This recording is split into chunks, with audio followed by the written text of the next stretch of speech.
moc pro mě znamenáš, ani nevíš.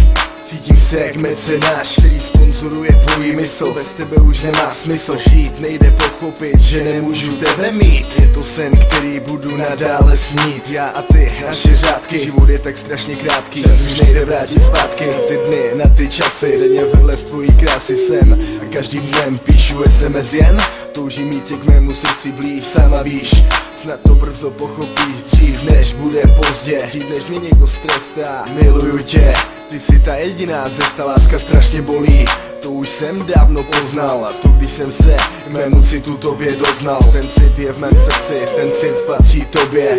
Miluju tě, naše srdce patří k sobě.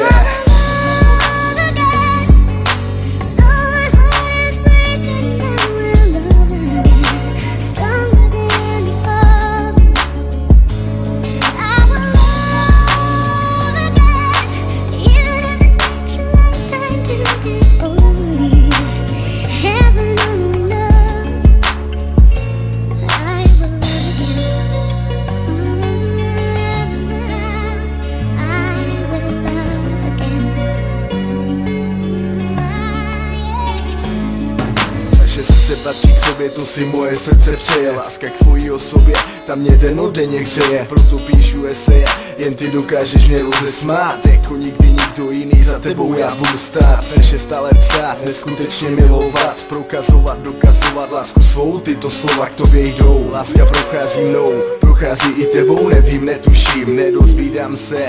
Ale jedna věc tu je, i tak miluju tě. Vím jistě, pamatuješ, střetli jsme se, báli jsme se třeba příště. Jsem jak líště, které se tě nechce zdát. Už se nechci bát, chci se smát, držet za ruku a mít tě rád. Milovat, chci stále jen tebe mít. Jak ti to dokázat, jak jen ti to všechno říct. Miluju tě. No tak to chci slyšet víc, tak to chci slyšet víc.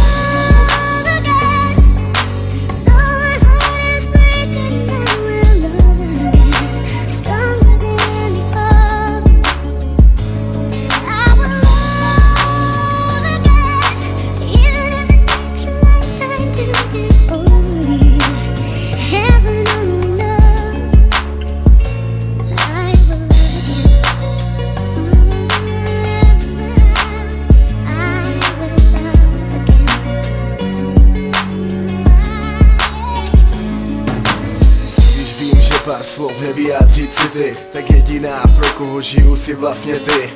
Jediná, pro koho dýchám poslední čas. Jediná, pro koho zní tento hlas. Jediná, mé srdce stále vzpomíná na jakoukoliv větu, na kterýkoliv čas. Na všechno okolo, co se týká jen nás.